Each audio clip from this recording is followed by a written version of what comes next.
As Miami Air 293, it waits to be lifted out of the St. Johns River. We're digging deeper into the history of this jet and the runway that it slid off of. Our Alex Osiris was the first to tell you at 6:30 that this plane has left a runway before in a previous incident. He's on your side tonight explaining more about what that crew was looking at as it came in for that final approach on runway 10, Alex.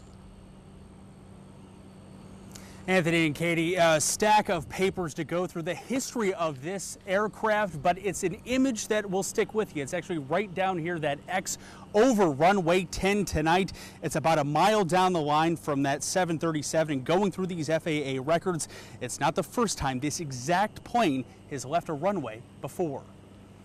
We got our first look from the sky at Miami Air International plane, roughly 6 feet deep in water, officials said.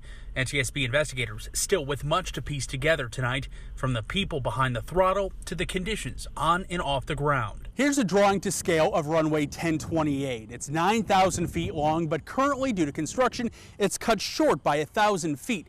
Now, looking over flight manuals, even on wet conditions, a Boeing 737 can still make a safe landing in that space with room to spare.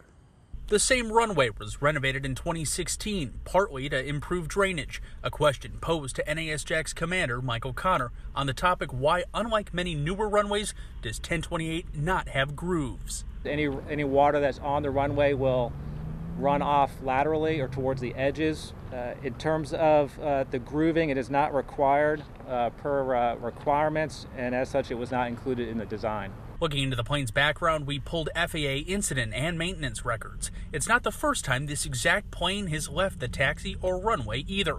Back in 2012, the right tire went off the pavement at an airport in North Carolina. The engine cover hit and broke a taxi light, and the plane came to a rest in the grass. No one was hurt.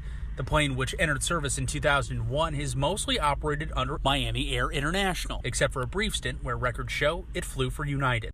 Back at NAS, in the immediate aftermath, sources tell First Coast News that in situations like this, operations tend to go into a sort of lockdown. Those in the control tower would then debrief commanding officers on the situation before handing things over to federal investigators. Back out here live at NAS, it might be a little tough to see tonight across runway 10. Those are the airplanes, the flight line, the P-8 Poseidon's base here at NASJAX.